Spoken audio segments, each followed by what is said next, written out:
Welcome to this journey through one of the most disturbing cases recorded in the history of the Missouri Ozarks.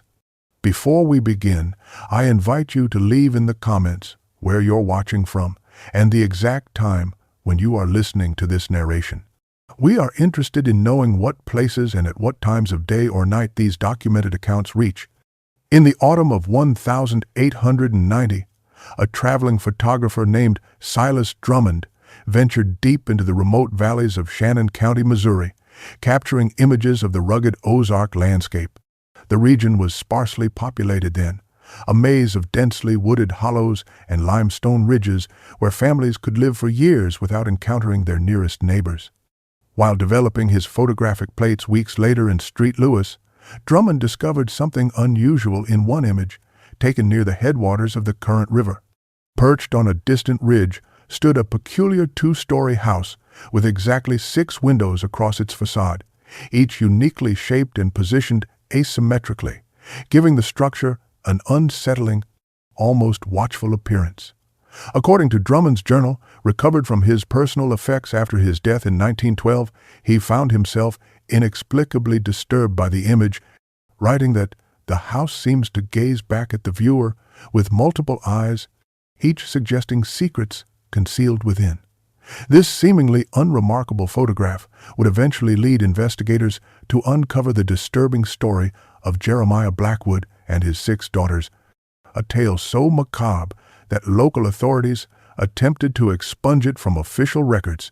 The Blackwood property existed in a region so isolated that the nearest settlement was a full day's journey by horse, a place where the normal constraints of society rarely reached, and where unusual practices could develop unchecked by outside influence. What follows is the account pieced together from fragments of courthouse documents, personal journals, newspaper clippings, and testimonies of the few remaining witnesses to these events, a story that remained largely unknown until a courthouse renovation in 1937 revealed sealed records that had been deliberately hidden for nearly 5 decades. These documents, water-damaged but still legible, contained testimony so disturbing that the county clerk who discovered them reportedly requested transfer to another department immediately after reading the first few pages. The Blackwood case represents one of the darkest chapters in Ozark history, one that reveals the terrible potential of isolation, delusion, and unchecked power within the remote corners of the American wilderness. Jeremiah Blackwood arrived in Shannon County in 1878, a widower with 6 daughters ranging in age from 4 to 16. County land records show he purchased 120 acres of remote woodland, approximately 12 miles from the small settlement of Eminence. The seller, a timber speculator from St. Louis, noted in private correspondence that Blackwood paid in gold coins and exhibited an unusual intensity when discussing the property's isolation. Described in these early records as a man of about 40 with severe features and formal manners, Blackwood claimed to be relocating from Tennessee following the death of his wife. He spoke little of his past, though he presented himself as educated and occasionally mentioned experience as a carpenter and amateur architect. Neighbors recalled his distinctive appearance. Tall and gaunt with a full beard, he kept meticulously trimmed, always dressed in dark clothing regardless of weather or occasion. Most striking to those who encountered him was Blackwood's demeanor toward his daughters. One early account from the general store owner in Eminence noted, "He guards those girls like precious cargo. They stand behind him, eyes downcast, never speaking unless he nods permission. Pretty things, but fearful somehow. Makes a body wonder what they've been taught to fear." Within 6 months of arrival, Blackwood had constructed the unusual house captured years later in Drummond's photograph. Unlike typical Ozark cabins built of rough-hewn logs, Blackwood's creation featured milled lumber hauled at great expense from the nearest sawmill nearly 30 miles away. According to freight records from the period, he also imported unusual building materials, including specialized glass for the distinctive windows and quantities of iron hardware far exceeding normal requirements for a family dwelling. The house rose on the highest ridge of his property, visible for miles when approached from the east, but entirely hidden from the west by a dense stand of ancient oak trees. Local craftsmen initially hired to assist with construction quietly abandoned the project within weeks. One such worker, Samuel Winters, later confided to the proprietor of Eminence's only tavern that Blackwood's plans made no natural sense, with rooms that seemed designed more for watching than living. Most disturbing was Winters' claim that each of the 6 uniquely shaped windows corresponded to spaces Blackwood identified only as daughters' chambers. Records from Blackwood's infrequent visits to Eminence reveal a pattern of peculiar purchases, unusual quantities of red clay, specialized botanical texts focusing on rare Ozark plants, chemical compounds ostensibly for photographic experiments, and 6 identical blank journals purchased every December for what he described as the girls' annual records. Throughout 1879 and 1880, travelers occasionally reported glimpsing the daughters working in the gardens surrounding the house, always under Blackwood's watchful eye, never venturing beyond the property's boundaries. Construction of the Blackwood house began immediately upon their arrival and continued for nearly 2 years. Unlike most frontier dwellings in the Ozarks, built quickly and practically from local materials, Blackwood's home was planned with unusual precision. According to records from the Eminence lumber mill, he ordered specific cuts of timber, often rejecting delivered materials that didn't meet his exacting standards. The foundation was laid according to astronomical alignments rather than the natural contours of the land, requiring extensive excavation work that Blackwood insisted his daughters perform by hand under his supervision. What made the construction particularly noteworthy was Blackwood's obsessive attention to the windows. Traditional Ozark cabins featured small, uniform windows to conserve heat and provide basic light. Blackwood designed 6 elaborate windows for the front facade, each unique in size, shape, and placement. The leftmost window resembled an elongated diamond, while the rightmost took the form of an irregular hexagon with one side noticeably longer than the others. Between these were arrangements of triangular, trapezoidal, and curved designs that defied conventional architectural practices of the era. Local craftsmen hired to assist with specialized aspects of construction later reported that Blackwood insisted each window was designed for its specific daughter and required precise measurements based on calculations he kept in a leather-bound journal. These calculations reportedly included not just dimensions, but complex mathematical formulas that one worker, a former school teacher, claimed belonged more to astronomy than carpentry. James Whitaker, who delivered supplies to the property during construction, provided a statement in 1896 describing the unusual building process. He'd have them girls stand in front of the wall where their window was to go, made them stand still as statues while he measured from their eyes to their feet, from shoulder to shoulder, muttering numbers and writing them down. Something unsettling about it. Like he wasn't building windows for them to look out, but for something else to look in. Equally disturbing were the interior features described by the few workers permitted inside.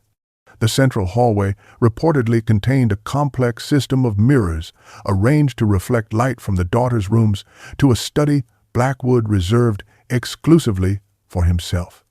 The floor plan defied conventional logic, with rooms connected in circular patterns rather than practical layouts, and narrow passages built between walls that workers were forbidden to discuss after completion. By winter of 1879, as the house neared completion, local craftsmen began refusing work at the Blackwood property despite generous payment.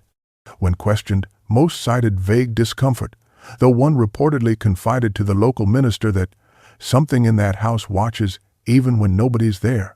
The Blackwood daughters remained enigmatic figures in the community, rarely seen except during infrequent trips to Eminence for supplies. School records indicate they never attended local education, with Blackwood claiming to provide their instruction himself. Their names appear in various records: Elizabeth, the eldest, Catherine, Mary, Rose, Abigail, and Rebecca, the youngest. The girls existed as shadows in the community consciousness, half-glimpsed apparitions that provoked whispered conversations which quickly ceased when strangers approached. Martha Collins, who operated the dry goods store, provided one of the few detailed descriptions of the girls in her personal journal, discovered among her effects after her death in 1912. The Blackwood girls came in today with their father, all dressed identical in high-necked gray dresses despite the summer heat, hair arranged precisely the same, pulled back severe-like. Might have been the same girl reflected 5 times, except for their heights and ages. They moved like they were connected by invisible strings, turning their heads in unison. Spoke not a word, just pointed to items they needed. Something in their eyes troubled me, like looking at deep well water, dark and still, but with something moving far below the surface.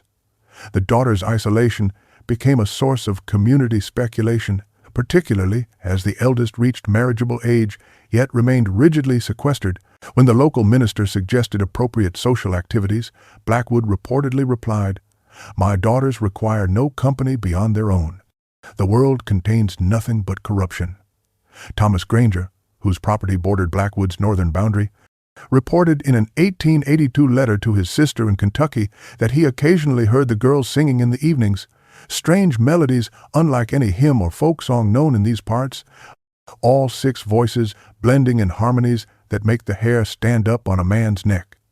Most unsettling were reports from hunters who, having strayed near the Blackwood property, claimed to see the daughters working in the gardens around the house, moving in perfect synchronization without verbal communication, or standing motionless at their respective windows for hours, gazing outward without expression. A traveling peddler named Oliver Hayes recorded in his sales ledger from 1883 that upon approaching the Blackwood house to offer his wares, he observed all 6 daughters, arranged in a perfect circle in the front yard, facing outward, perfectly equidistant from one another, motionless as statues. Hayes reportedly abandoned his pack and fled without making contact. By 1884, local children were taught to avoid the path leading past the Blackwood property, and superstitious residents made protective signs when the family name was mentioned in conversation. By 1883, with the unusual house completed, the Blackwood family's isolation intensified. Jeremiah visited Eminence only quarterly for supplies, always alone. Several accounts mention that he began refusing delivery services, insisting no one approach the property. Hunters passing near the Blackwood land reported hearing strange sounds, singing at odd hours, sometimes crying. Occasionally, what one described as ritual-like chanting echoing through the trees. The forest surrounding the property began to exhibit peculiar characteristics that local woodsmen found difficult to explain. Game animals avoided the area entirely, creating a noticeable dead zone that extended nearly a quarter-mile in all directions from the house. Vegetation near the property line grew in unusual patterns, with certain plants flourishing out of season while others withered inexplicably. Joseph Miller, whose property bordered Blackwoods to the east, documented troubling observations in letters to his brother in Kentucky. Smoke rises from their chimney at all hours, even in summer heat. At night, lights move from window to window, like they're keeping some kind of watch. Twice now, I've seen Blackwood digging after midnight by lantern light. Deep holes near the edge of his property. My dogs refuse to approach his land boundary, hackles raised and whining something pitiful. Miller further noted that birds fell silent when flying over the Blackwood house, creating an unnatural pocket of quiet in an otherwise vocal forest. Most concerning were reports from children who occasionally ventured near the property. 10-year-old Thomas Fletcher told his parents he had seen the ghost girls standing motionless inside each window at sunset, all looking outward but not seeming to see. When his father investigated the following day, the house appeared empty, though smoke curled from the chimney. William Harding, who hunted the region extensively, reported to the county sheriff in spring of 1884 that he had observed all 6 daughters walking in perfect formation through the woods at dawn, forming a precise hexagon with Blackwood at the center, stopping at intervals to gather plants which they deposited in baskets.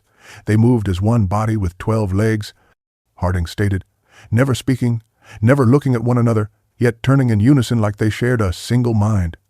By summer of 1884, a local superstition had developed among loggers and trappers that misfortune would befall anyone who looked directly at the Blackwood house through its strange windows. Several workers reportedly abandoned lucrative timber claims near the property after experiencing what they described as waking dreams following such sightings. Between 1884 and 1889, the community gradually realized they no longer saw all 6 Blackwood daughters during their rare public appearances. Elizabeth, the eldest, was first to disappear from view.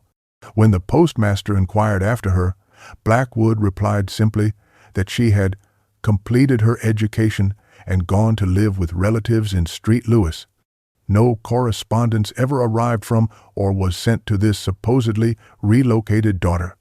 Her window, the peculiar diamond-shaped opening on the far left of the house, remained illuminated at night according to distant observers, though no silhouette ever appeared within it. By 1887, 3 daughters had seemingly departed, with Blackwood providing similar vague explanations for their absences. Catherine allegedly married a businessman from Memphis, though no wedding announcement appeared in any regional newspaper. Mary reportedly secured employment as a governess for a wealthy family in Chicago, despite having no known connections beyond Shannon County. Community concern remained muted. Frontier life often saw young women leave for marriage or employment elsewhere. The remaining daughters became increasingly pallid during their appearances in eminence, their already slight frames growing noticeably gaunt. Reverend Thomas Aldridge noted in his personal journal that Rose, the 4th daughter, trembled continuously during their April visit, her eyes darting to her father with unmistakable terror when I approached to offer greeting. Sheriff's records indicate one formal inquiry in 1888 after Catherine Collins, no relation to the storekeeper, reported that Mary Blackwood, the middle daughter, had appeared at her window one night, pale as death and mouthing words silently, before disappearing when Catherine lit a lamp. The next morning, Catherine discovered a crude drawing scratched in the dirt beneath her window, 6 connected circles with the central 3 filled in black. The sheriff's cursory investigation found nothing amiss, with Blackwood presenting letters purportedly from his absent daughters describing their contentment in their new circumstances. These letters, examined decades later by a handwriting expert from the Missouri State Police, would be determined to share identical penmanship despite supposedly originating from 3 different women. The investigation closed with the sheriff noting, "While the Blackwood patriarch maintains unusual isolation, no evidence of wrongdoing exists. The daughters who remain appear healthy if withdrawn."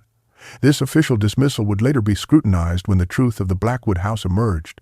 By late 1889, only Rebecca, the youngest daughter, was seen during Blackwood's increasingly erratic visits to town, her formerly animated child's face now blank and unresponsive. In spring 1890, Reverend Thomas Branson, the newly arrived minister in eminence, developed an interest in the rumors surrounding the Blackwood family. Unlike his predecessor, who had respected Blackwood's desire for isolation, Branson considered pastoral outreach to the remote household his duty. His journal, recovered after the events that followed, details his growing obsession with the 6 distinctive windows of the Blackwood house. "I have sketched the facade from memory," he wrote in April 1890. "The windows follow no architectural convention I recognize. Their placement seems deliberate but irrational, asymmetrical yet balanced by some alternative logic. Most curious is that while Blackwood continues to claim 6 daughters, the community has not seen more than 3 in recent years. Yet all 6 windows remain illuminated on certain nights, particularly during the full moon." Branson's subsequent entries document his attempts to understand the window's design. He consulted architectural texts and wrote to colleagues in Street Lewis. One response, from a former seminary classmate with interest in esoteric geometry, suggested the window pattern might represent a ritual configuration meant to channel energies, an observation Branson initially dismissed as superstitious nonsense. The Reverend began making regular journeys to a hillside overlooking the Blackwood property, recording his observations of the house and its illumination patterns in meticulous detail. His journal contains pages of calculations and diagrams tracking the correlation between lunar phases and the intensity of light visible from each window. By June, however, Branson had identified a troubling correlation. The disappearances of the Blackwood daughters coincided with modifications to their corresponding windows. Each window that had lost its daughter had been subtly altered, the glass replaced with what appeared to be a darker material that reflected rather than transmitted light. The diamond window, belonging to Elizabeth, now appears as a black mirror when struck by sunlight, he wrote. Similarly altered are the triangular window of Catherine and the arched window of Mary. What remains unchanged are the windows of Rose, Abigail, and Rebecca, precisely the daughters still seen in Blackwood's company. Most disturbing was Branson's observation that on certain nights, particularly when the moon was full, he could discern what appeared to be faces behind all 6 windows, though only 3 daughters supposedly remained in the house. The faces at the altered windows lack animation, he noted. They do not blink nor turn away, but maintain a fixed gaze outward, as if what looks out is not truly alive but rather a frozen image of what once was. On the 17th of July, 1890, Reverend Branson informed his housekeeper he intended to visit the Blackwood property, despite having received no response to his 3 written requests for a pastoral call. There are matters which require direct address, he noted in his final journal entry. The spiritual welfare of those girls cannot be neglected further.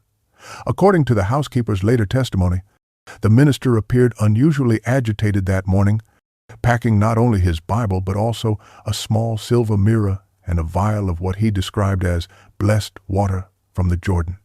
His normally methodical preparation for pastoral visits had been replaced by a feverish urgency. Branson departed just after noon, following the overgrown trail that led through Miller's property toward the isolated Blackwood house. Branson's horse returned to Eminence the following morning without its rider, its saddlebags emptied and flank bearing a peculiar circular mark that the local veterinarian could neither identify nor explain. A search party organized by the sheriff followed the minister's trail to the edge of Blackwood's property but found no sign of Branson himself. The men reported an unnatural silence in the woods surrounding the house, with neither bird call nor insect sound breaking the stillness. When confronted, Jeremiah Blackwood claimed no knowledge of a visitor, stating he had been working in distant fields all day with his remaining daughters. His calm demeanor struck several searchers as incongruous, particularly when he refused them entry to the house, citing his daughter's modesty. A brief search of the accessible areas of the property revealed nothing suspicious, and with no evidence of foul play, the sheriff once again withdrew. Joseph Miller later claimed he had observed unusual activity at the house that night, with lights moving rapidly between windows and shadows, suggesting frantic movement inside, though he did not report these observations until years later. 2 weeks later, a package addressed to Sheriff Williams arrived at the Eminence post office. It contained Branson's Bible and a letter in his handwriting stating he had received a spiritual calling to missionary work in Indian Territory and had departed immediately without his belongings. The letter's handwriting appeared shaky and contained several ink blots, unusual for the typically meticulous minister. Most troubling was the postscript, apparently added as an afterthought. The windows are not what they appear. What looks out is not what went in. The sheriff, occupied with a violent dispute between lumber companies, filed the letter and considered the matter resolved. Branson was never seen again, though for years afterward, travelers passing near the Blackwood property at dusk occasionally reported glimpsing a figure resembling the minister standing motionless at the edge of the clearing, only to vanish when directly approached. Silas Drummond's autumn 1,890 photographic expedition through Shannon County was undertaken without knowledge of the Blackwood story. A professional photographer from St. Louis documenting Ozark landscapes for a planned book, Drummond captured hundreds of images during his journey.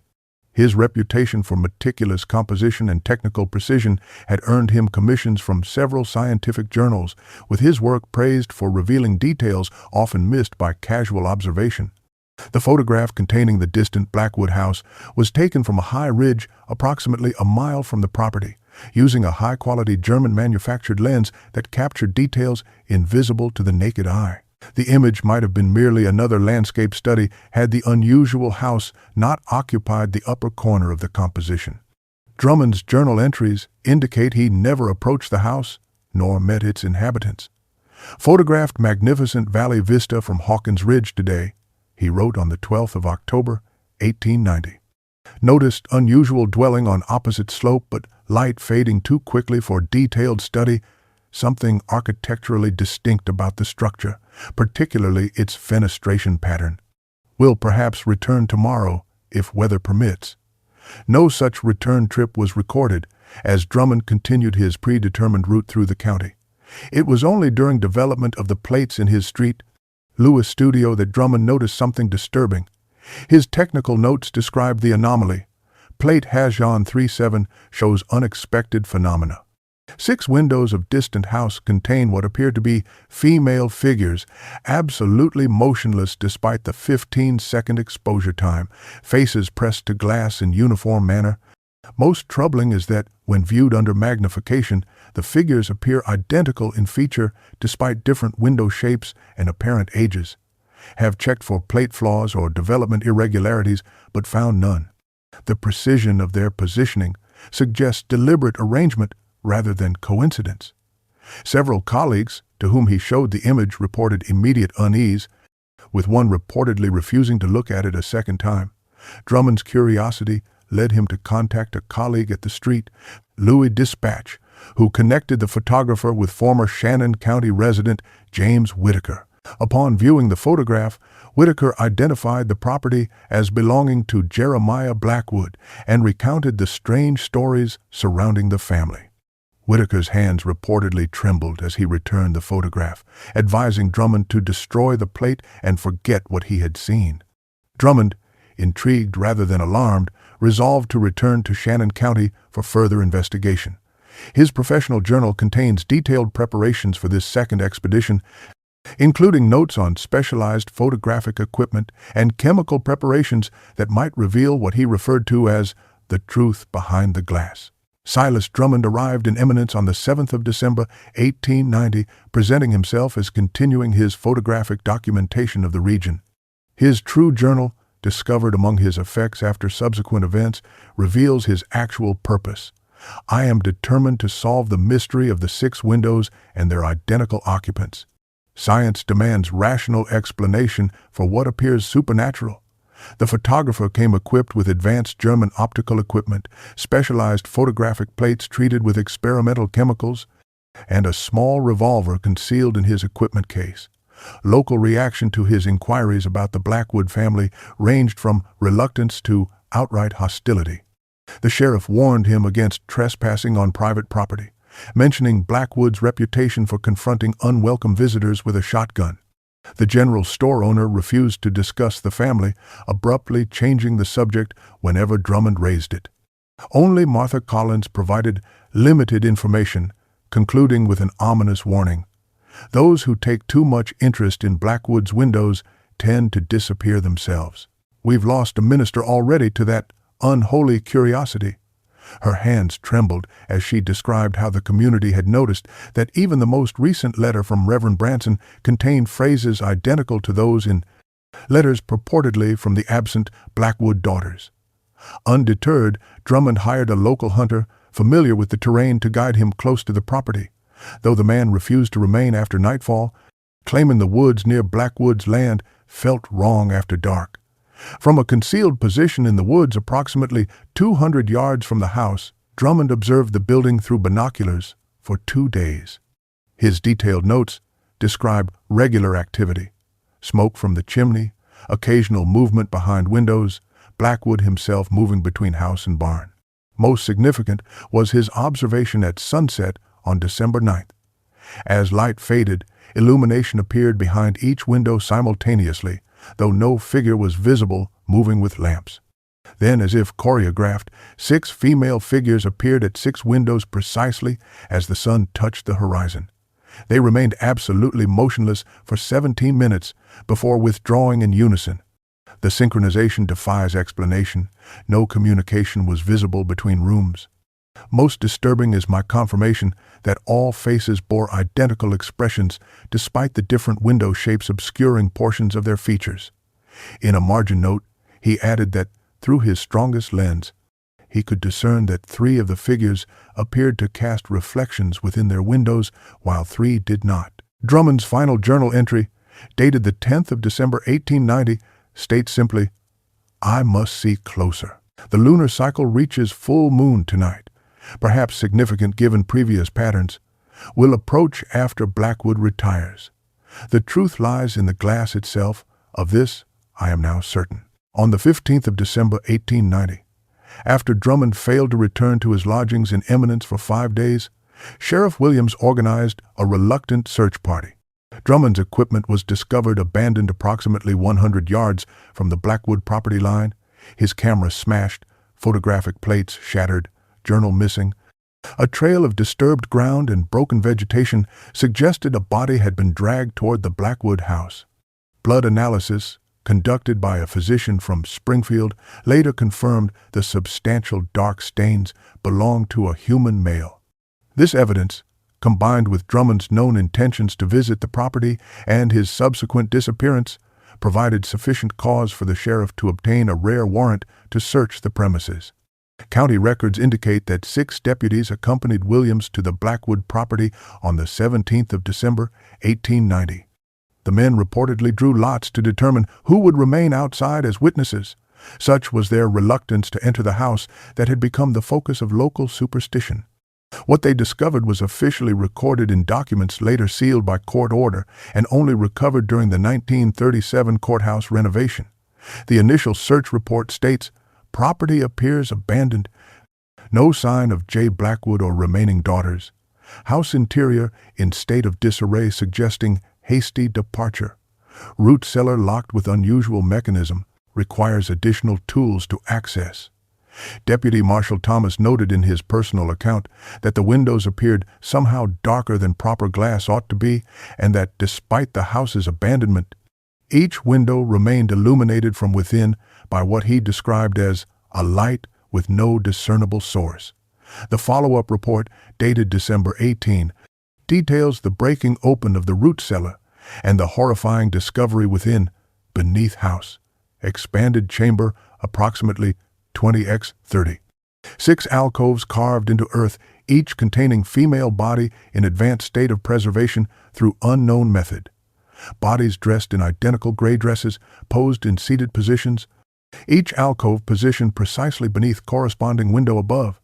Most disturbing was the forensic examiner's preliminary findings. Subjects appear to be Blackwood daughters based on descriptions. Deceased for various periods, longest, perhaps 5 to 6 years, most recent no more than 2 to 3 weeks. Evidence suggests ritualistic preparation of bodies, eyes replaced with dark glass spheres, mouths sewn in expressions suggesting speech, evidence of regular application of preservative compounds. The examiner further noted that intricate copper wiring ran from each preserved body up through the ceiling, apparently connecting to the corresponding window above, forming what he described as a circuit of unknown purpose. Among the remains, investigators discovered fragments of Reverend Branson's clerical collar and Drummond's distinctive pocket watch, confirming their fates. The search of the Blackwood house yielded Jeremiah's personal journals, providing chilling insight into his deteriorating mind. Discovered in a hidden compartment behind the fireplace mantel, the 13 leather-bound volumes spanning 1877 to 1890 chronicled his descent from grief into ritualistic madness. The earliest entries, dating from 1877, appeared rational if somewhat rigid, focusing on his wife's declining health and his architectural plans for their new home in Missouri. Following his wife's death, the entries grew increasingly erratic, filled with references to containing their essence and preserving their purity from worldly corruption. Blackwood's handwriting deteriorated alongside his sanity, beginning as meticulous script and devolving into jagged pressing strokes that occasionally tore through the paper. The journal revealed Blackwood's obsession with his daughter's development, particularly his distress at their maturation. One entry from 1881 stated, "Elizabeth's transformation continues. The world will claim her through womanhood if I do not act. Her window must be completed before the change is irreversible." Subsequent pages contained elaborate geometrical calculations, correlating the dimensions of each window with the precise measurements of the corresponding daughter's physical form. Alongside references to ancient texts Blackwood had acquired from Eastern sources during his time in Tennessee. Most disturbing were the detailed accounts of each daughter's preservation, clinical descriptions of Blackwood's methods for ensuring they would remain perfect forever, looking out through their designated windows. These accounts confirmed that Elizabeth, the eldest, had been the first to be preserved in 1884, with each subsequent daughter meeting the same fate as they approached womanhood. Blackwood described using a combination of botanical compounds to induce a trance-like state before the transition, followed by elaborate embalming techniques learned from an unnamed source he referred to only as the Egyptian. His entries expressed satisfaction at how the specially crafted glass eyes he installed captured the light in ways natural eyes cannot, allowing what he called the essence to remain connected to the physical form. Blackwood's final entries suggested he had become aware of outside interest in his activities. The last dated entry, the 9th of December, 1890, mentioned an observer in the woods and stated, "The stranger must join the reverend. His gaze has penetrated the mystery. He will serve as witness." This was followed by preparations for departure. "The vessel containing Rebecca shows signs of imperfection. We must relocate to complete the circle properly. The windows have been prepared for transport. The new house will stand where the alignment of celestial bodies permits proper illumination." Among the evidence recovered from the root cellar was Silas Drummond's journal, containing entries up to and including his approach to the Blackwood house. The leather cover bore peculiar burn marks in a pattern resembling a six-pointed star, and several pages showed dark stains later confirmed to be a mixture of blood and chemical preservatives. The final pages, written in increasingly erratic handwriting, described his capture by Blackwood and partial witnessing of a ritual involving the youngest daughter, Rebecca. "He speaks to them as if they live," Drummond wrote, "positions their bodies at the windows each sunset, claims they look outward but see inward, insists I have been chosen to document their transcendence. My hands are bound but he allows me to write, says my words will join theirs in what he calls the final account." Drummond described how Blackwood forced him to photograph the preserved daughters arranged in specific formations, using Drummond's own camera equipment. "He becomes enraged when I suggest the glass eyes cannot see. Insists something watches through them, something he calls the clarity beyond corruption. The girls' bodies are positioned with mechanical precision beneath their respective windows. Copper wiring connects each corpse to the darkened glass above. When moonlight strikes the windows, the glass eyes gleam with an illumination that cannot be explained by reflection alone." Most disturbing was Drummond's description of Blackwood's interaction with his deceased daughters, reading passages from an unmarked leather volume to their corpses and collecting what he called night dew that apparently formed on the glass eyes under certain lunar conditions. The journal ends mid-sentence, with forensic analysis indicating the final page had been torn away. Drummond's body was discovered in the 7th alcove in the cellar, apparently a recent addition, showing signs of similar preservation attempts but incomplete preparation. His eyes had been removed and replaced with dark glass spheres identical to those used for the daughters, but the stitching of his facial features remained unfinished. The county medical examiner's report noted, "Subject appears to have died from exsanguination through precise incisions similar to those found on the Blackwood daughters. Position suggests he was intended as the first of a new series." Several photographic plates, developed by specialists from St. Louis, revealed images so disturbing that the county judge ordered them destroyed, though one technician's personal account described them as showing the daughters' corpses arranged in a hexagonal pattern around an unidentifiable dark mass that appeared to absorb rather than reflect the camera's flash. The recovery of Reverend Branson's pocket watch and personal effects from a concealed compartment in Blackwood's desk confirmed the minister had met a similar fate months earlier, though his remains were never found. Sheriff Williams speculated in his private correspondence that Blackwood might have disposed of the body elsewhere when the preservation process proved unsatisfactory. Following the discoveries at the Blackwood property, authorities launched what newspaper accounts called the most extensive manhunt in Shannon County history. Jeremiah Blackwood, now identified as having fled with his youngest daughter's preserved remains, was the subject of bulletins distributed throughout Missouri and neighboring states. The St. Louis Dispatch published a front-page article on the 24th of December, 1890, with the headline, "Madman Entombs Daughters in House of Horrors," and a detailed account of the discoveries, though many specifics were considered too disturbing for public consumption. Sheriff Williams deputized an additional 12 men specifically for the search, requisitioning extra resources from the state government to fund what he termed a necessary purge of evil from our county. The manhunt initially focused on riverboat landings and railway stations based on the assumption that Blackwood would attempt to travel to a distant location. However, sightings in January 1891 suggested he remained in the Ozarks, moving through remote areas with a large crate presumed to contain his youngest daughter's remains. A witness statement from a hunter claimed he encountered a tall man in black, leading a mule bearing a coffin-like box near the Arkansas border. The witness reported that Blackwood spoke to the box as if conversing with a living person and fled when approached. Bloodhounds brought in from street. Louis followed Blackwood's trail to the edge of a limestone bluff overlooking the current river before losing the scent entirely. Several search party members refused to continue after reporting unusual whispers and the sensation of being watched by unseen eyes while tracking through particularly remote sections of forest. Local volunteers, initially eager to join the manhunt, gradually withdrew their participation, citing disturbing dreams and inexplicable feelings of dread.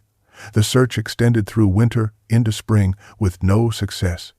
Sheriff Williams, in his April 1891 report to the county commissioners, concluded, "It is my professional opinion that Blackwood has either perished in the wilderness or successfully established a new identity elsewhere."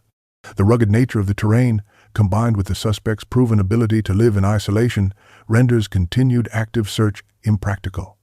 Less officially, Williams confided to the county judge his suspicion that locals were actively avoiding certain regions where Blackwood had been sighted, suggesting that superstitious fear has hampered our efforts more effectively than the wilderness itself. Though the formal manhunt was eventually abandoned, reported sightings continued for years throughout the Ozarks. A gaunt figure in black glimpsed at twilight, carrying specialized tools and seeking specific minerals and plants from remote trading posts. As the manhunt continued unsuccessfully, authorities sought additional insights by consulting experts about the unusual design of the Blackwood house, particularly the 6 distinctive windows. Professor Harold Mitchell, an architectural historian from Washington University in St. Louis, conducted a detailed examination of the property in February 1891. The house itself violated numerous principles of traditional construction, with load-bearing walls positioned to create acoustical effects rather than structural stability. His report, found in the sealed records, noted, "The window arrangement defies conventional architectural principles, yet displays mathematical precision. Measurements indicate adherence to an obscure geometric system sometimes associated with certain esoteric traditions. Each window's dimensions correspond to specific proportions of the human form, suggesting they were indeed designed to frame their occupants precisely." Mitchell discovered that copper wiring embedded within the walls connected each window to its corresponding alcove in the root cellar, creating what he termed a circuit of unknown purpose but deliberate design. Most significant was Mitchell's discovery of modifications to the window glass. Each pane contains unusual mineral compounds integrated into the glass itself. Spectroscopic analysis indicates presence of silver nitrate and other photosensitive materials similar to those used in daguerreotype processes. The windows appear designed not merely as viewing portals, but as some form of primitive photographic plates intended to capture images of those positioned behind them. Mitchell noted that the glass darkened progressively from the first to the sixth window, corresponding to the chronological order in which the daughters had been preserved. This analysis aligned with writings in Blackwood's journal about fixing their essence in the glass and ensuring they remain as eternal observers. Mitchell concluded that Blackwood, combining rudimentary scientific knowledge with obsessive delusion, believed he was preserving not just his daughters' bodies, but their souls or consciousness within the specially designed windows. The professor's final observations proved most disturbing to county officials. In specific lighting conditions, particularly at sunset, the darkened glass revealed what appeared to be faint impressions of human faces, visible only from precise angles. While science cannot confirm Blackwood's belief that he captured his daughter's essence, Mitchell wrote, "The photosensitive properties of the glass have indeed recorded some manner of impression, creating the unsettling illusion that something continues to watch from behind each pane." Two of Mitchell's assistants reportedly resigned following the investigation, citing persistent dreams of faces in glass and refusing to elaborate further on their experiences in the house. In May 1891, as public interest in the case began to wane, a package arrived at the Shannon County Sheriff's Office, postmarked from Helena, Arkansas. It contained a letter in Jeremiah Blackwood's handwriting and 6 small fragments of glass, each in a separate envelope labeled with a daughter's name. The letter has been preserved in the county archives, its contents revealing the continued deterioration of Blackwood's mind. "You have disturbed their rest but cannot break the binding. Each daughter remains connected to her window, their spirits fixed in the glass through my careful work. I have retrieved the essential fragments. They travel with me now, 6 voices speaking wisdom beyond mortal understanding. Rebecca joins them soon in completion of the circle. The witnessing glass intended for Drummond remains empty, awaiting the proper vessel. I continue the work elsewhere, creating a new sanctuary where their windows will face the rising Sunday. Those who seek us will find only their own reflection in glass that remembers everything it has witnessed." Forensic analysis of the glass fragments confirmed they came from the Blackwood house windows. Each showed evidence of the same photosensitive compounds Mitchell had identified, with microscopic variations in pattern that Blackwood apparently believed contained his daughter's essence. The sheriff immediately dispatched telegrams to authorities in Arkansas, but investigations there yielded no trace of Blackwood. The package had been delivered to the Helena post office by a young boy who received a silver dollar from a tall gentleman in black and remembered nothing else about the encounter. 3 weeks later, a second package arrived, this one postmarked from New Orleans, containing only a page torn from Drummond's journal with Blackwood's handwriting scrawled across it. The photographer sees now through glass darkly. His vision joins theirs in the eternal watching. Over the following months, 5 more communications arrived from locations forming a southern arc through Mississippi, Alabama, Georgia, and finally South Carolina. Each contained similar fragments of glass and increasingly disjointed writings describing what Blackwood called the communion of watchers and references to constructing a perfect geometric chamber where the collected gazes would focus on a central point. The final letter, arriving in December 1891, contained a crude map drawn in what laboratory analysis confirmed was human blood, showing a circular structure with 6 points marked around its perimeter. The accompanying note stated simply, "The observers have taken their positions. What looks out is no longer what went in. What went in now sees everything." Following the letter's arrival, authorities redirected their search to Arkansas. In June 1891, reports emerged from Miller County in southern Arkansas describing a reclusive man matching Blackwood's description who had purchased remote property and begun construction of an unusual structure. By the time investigators arrived, the location had been abandoned, with evidence suggesting the occupant had departed only days earlier. The property, situated in densely wooded swampland, accessible only by a narrow dirt track, had been purchased under the name Thomas Glassman, an alias that investigators believed reflected Blackwood's obsession with his specialized windows. The site contained foundation work for what appeared to be a seven-sided structure, with specialized framing for unusually shaped windows. A journal page abandoned at the site contained calculations similar to those found in Blackwood's Missouri home, but adapted for 7 windows rather than 6. Most disturbing was the discovery of a partially completed preservation alcove beneath the structure, suggesting Blackwood intended to continue his horrific work at this new location. The excavation showed evidence of recent activity, with tools left behind suggesting hasty departure rather than planned abandonment. Soil analysis revealed chemical compounds matching those used in Blackwood's embalming process in Missouri. Local witnesses reported the man had traveled with a large wooden box he tended with unusual care, and had inquired about young men with knowledge of photography or optics who might be seeking employment. One witness, a general store owner, recalled, he spoke of completing a circle of witnesses and needing one final observer. Something in his manner made me reluctant to introduce him to anyone. He departed after I suggested the nearest photographer was in Little Rock. The storekeeper further noted that the stranger purchased unusual quantities of silver nitrate, typically used in photographic development, and specialized glass-cutting tools imported from Europe. The sheriff of Miller County reported that several families had kept their sons home after the stranger's inquiries, sensing something unnatural in his interest.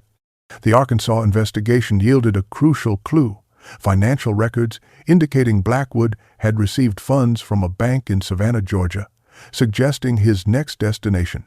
The transaction, a substantial withdrawal from an account established 6 months earlier, indicated careful advance planning of his movements. However, subsequent inquiries in Savannah found no evidence of his arrival, the trail once again growing cold. A riverboat captain later reported transporting a man matching Blackwood's description not toward Georgia but northward on the Mississippi, accompanied by a large crate that he insisted be kept out of direct sunlight and handled with extreme care. The Blackwood case officially remained open but inactive until 1915, when a retired detective named Robert Collins, fascinated by the unsolved mystery, conducted private research into Jeremiah Blackwood's background and potential fate. Collins's findings, published in limited circulation among law enforcement professionals, revealed that Jeremiah Blackwood was likely an assumed identity. Records from Tennessee indicated the real Jeremiah Blackwood had died in 1874, with his identity apparently appropriated by a man named Thaddeus Graves, a former assistant to a photographer and anatomist who had been dismissed from a Philadelphia medical college for unsanctioned experiments in preservation techniques. Graves had disappeared following accusations of grave robbery in 1876, resurfacing in Missouri with 6 young girls he claimed were his daughters. Collins's research suggested that at least some of the girls might not have been Graves's biological daughters but orphans acquired during his travels, a theory supported by subtle inconsistencies in their appearances noted by Martha Collins and other witnesses. This added a further layer of horror to a case already considered one of the most disturbing in Missouri history. The final confirmed sighting of the man known as Jeremiah Blackwood came in 1897, when a photographer in New Orleans reported encountering an elderly gentleman with precise mannerisms who displayed unusual interest in experimental photographic techniques involving glass plate modifications.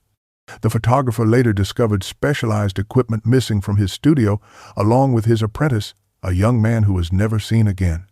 The Blackwood property in Shannon County was eventually purchased by the county, the house demolished, and the land reclaimed by forest.